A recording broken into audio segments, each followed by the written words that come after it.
afternoon. This is Vicki Gervicus, Director of Public Policy at the Greater Gainesville Chamber, and I'm delighted to welcome Bryan Eastman today, a candidate for the City Commission, District 4, and we're going to have a chat about some of his priorities and the reason why he's running. Bryan, welcome. Hi, thanks for having me, Vicki. All right, so let's jump right in. Why don't you give us a little introduction, and then I'll have 5 questions for you.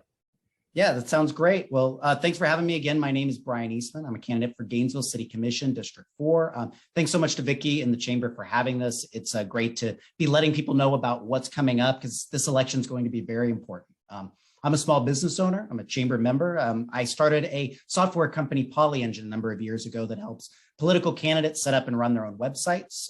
Someone who worked for campaigns for many years, I saw there was a need there for folks to really get websites and some of these basics in place. And so we started that, and it's been very successful. We have over 1,000 candidates using the service from local to national. And I've worked with the folks at the Chamber for many years now. My career source, a big part of my job was to work with the Chamber staff doing workforce development. We would work with business owners to discuss the needs of their staff and the skills those staffers need, and set up trainings with Santa Fe College, some of our higher education institutions, and then pay for people to learn the skills they need to get back onto their feet and back into the workforce. To me, that's what this community and our economic development is about. It starts with people and having the right people and the skill sets within our businesses to have them go. And the Chamber's really done tremendous work on that. So it's really exciting to be here. Like I said, I'm Bryan Eastman, and I'm running because I think we need new voices in leadership. We need leaders that are committed to our community, to making it greener and more equitable, vibrant, and affordable. And I'm the right person to do that because I have both the track record and the vision to move our community forward. I'm running to protect our environment. I want to leave a more sustainable Gainesville for my daughter, and that means protecting green space and investing in renewable energy. In a way that ensures that we're not burdening our GRU rates while doing that, but still make sure that our grid is surely getting more sustainable and cleaner over time. And I've led successful environmental initiatives in Gainesville, like the anti-sprawl amendment to our county charter, like the recently passed zero waste ordinance and land acquisition initiatives. I'm also the vice chair for Grace Marketplace, our homeless shelter. Homelessness is an issue that's close to my heart, and I want to see our city do more to help our most vulnerable citizens, like expanding our permanent supportive housing and street outreach programs. I'm running to rebuild our downtown and support the arts, music, culture, restaurants, the things that we love about Gainesville, but has really taken a hit during the pandemic. Our small businesses are hurting, and as a small business owner myself, I know how hard it can be to make that payroll and to move forward.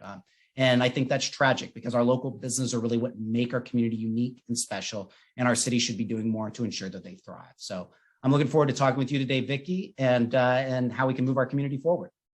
Okay, fantastic, Bryan. And I think you'll find your opening remarks were a great lead into my questions. So let's jump in with the first one.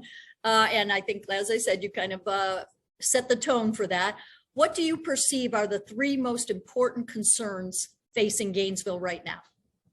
Well, the 3 most important concerns facing Gainesville right now, I would say the rising cost of living is a great concern. We're seeing rents really going up. And one of the things that's really made our city such a great place for our small businesses, for our arts, for our culture, for our quality of life, whether you're personally impacted by the higher cost of living with rent and with housing prices. That is what is affecting our teachers. That's what's affecting our servers. That's what's affecting the people that make our community go.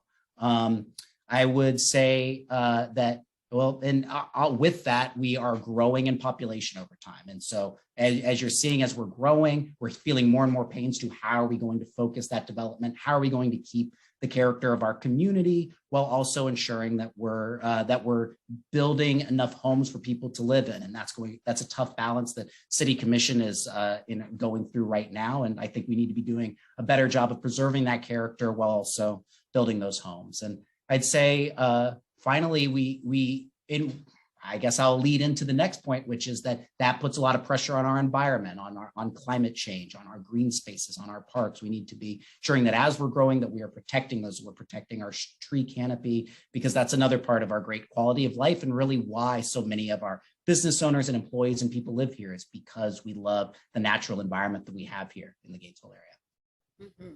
Absolutely. Okay. So leading into that, what would you say the role of the Gainesville City Commission is in the community? Well, certainly we set policy, right? We set policy. Our main oversight is on funding questions. We fund the Hippodrome, we fund arts and culture. Zoning is, of course, a big part of our oversight. So we set public policy, but then we have a separate civil servant. So we're a manager commission system. And so we work to help oversee the city manager and our various charter officers. And then I think that we need to be doing a better job of constituent services. So as our homeowners and business owners come to us with issues, that we can help navigate them through the sometimes opaque process of what city government is doing. I think that has not been as much of the culture within our city commission. And we need to make that more of our culture. And then obviously just setting the tone. I think we need to be setting a tone of really working together. One of the things I talk a lot about on this campaign is how we're coming out of a very difficult time in our city between the pandemic and political division and a lot of, in my opinion, unnecessary bitterness that's been going on both nationally and locally. And I think we need to be setting a tone of saying, how are we going to find solutions and how are we going to make sure every voice is heard so we're moving forward together? Very good. And again, this you've touched on this, and this will give you a little more opportunity to talk specifically. What would be your top priorities or projects if you were elected? I've talked about homelessness services. I'd like to see us expand out our permanent supportive housing. We're seeing, we've had homeless problems for many, many years now, but we've seen that really be improved as Grace Marketplace has come online and as we've had hundreds of new beds open up. But now we're seeing more people that are working folks that are making minimum wage that cannot afford the rising cost of living. Homelessness is going up. We are losing a lot of our affordable housing that is there, either through public housing coming down or older housing that's being torn down and new things going in. And I think if the city doesn't take a stronger hand along with the county in building those sort of homes or working with private providers to make that happen, we're going to be in a lot of pain. I'd like to see us really cite more solar installations. We can create a greener grid. We know from GRU's internals that we can get up to a much higher percentage of our overall energy mix being renewable through just very targeted, thoughtful investments in how we're doing that. I would like to see us really doing power purchase agreements that would be expanding that out.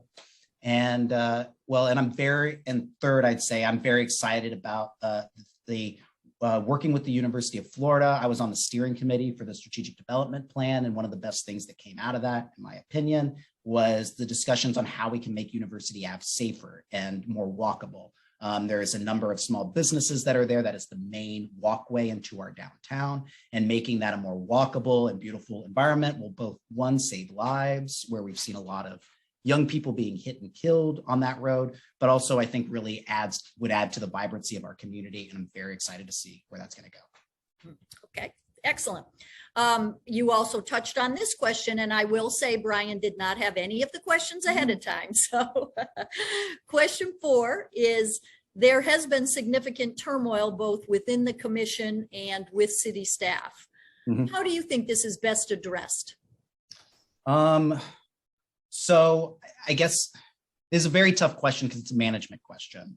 I've overseen major programs like Startup Quest. I oversaw it was a $12 million program across the state of Florida. As a small business owner, I have managed people, and it's managing people is a very one-to-one interaction, as anyone who's on here that runs their own business knows. As it relates to the commissioners, I think when we come in there, we really need to make a concerted effort to get to know each other outside of the political world, start to, just build relationships with one another so that when we disagree, we don't have to be disagreeable.